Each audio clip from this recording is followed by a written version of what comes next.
เด็กเดินกับบ่หาหลับหานอนเด้อเลาะอยู่แต่แถวห้องครัวนี่ละมื้อนี้ก็ได้นะมื้อนี้ลูกผัวก็กินข้าวแล้วเรียบร้อยค่อยก็มาต้มโจ๊กกินพี่น้องตอนแรกก็ว่าสิทอดไข่เฮ็ดไปเฮ็ดมาก็มาต้มข้าวเปียกข้าวหรือว่าโจ๊กทรงเครื่องแซ่บใส่ขะโหนใส่ขิงแล้วค่อยก็ใส่ไข่นำเด้อไข่นี่ค่อยก็จะใส่2 หน่วยหรือว่า2 ใบแล้วก็ใส่ก้านผักชีหรือว่าก้านหอมป้อมไข่นี่ค่อยก็จะคนแบบว่าให้มันแตกแต่ไข่ขาวเด้อไข่แดงนี่ค่อยก็จะบ่คนพี่น้องก็จะปล่อยแบบนี้เลยจิกินแซ่บๆมื้อนี้ก็โดนเติบแล้วโดนเติบที่ว่าจิบ่ได้กินแบบนี้ว่าซั่นซะบ่ได้กินตั้งแต่ปีกายนี่พี่น้องเอาแน่ๆซะเนาะเกือบครบรอบมาประมาณ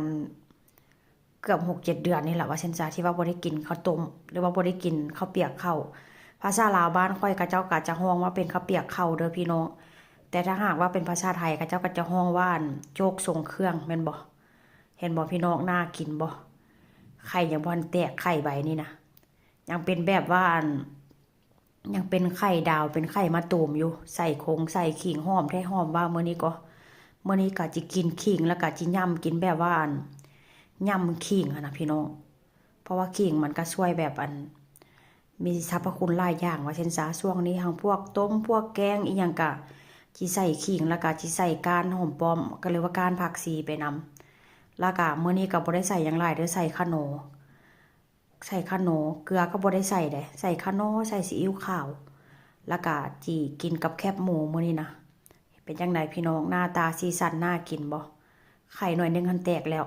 แต่ว่าก็บ่เป็นหยังเนาะแตกก็แซ่บคือเก่าหั่นล่ะเห็นบ่ยังอีกหน่วยนึงยังอีกใบนึงที่ว่ายังบ่แตกว่าซั่นซะหน้าตาน่ากินจิกินกับแคบหมูแล้วก็จิใส่พริกลงไปนำมาเด้อมากินนำกันเด้อหอมห่วยๆเลยพี่น้องเอ้ย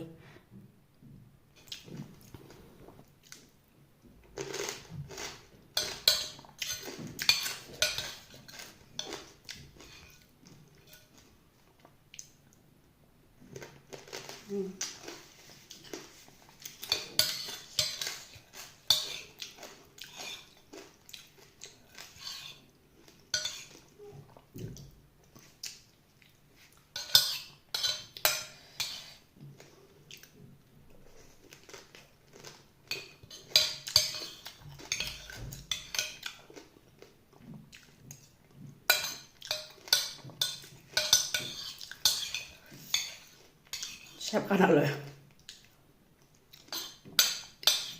ใส่แต่ขนออย่างเดียวเลยบ่แม่นขนอกับซีอิ๊วขาวบ่มีเกลือบ่มี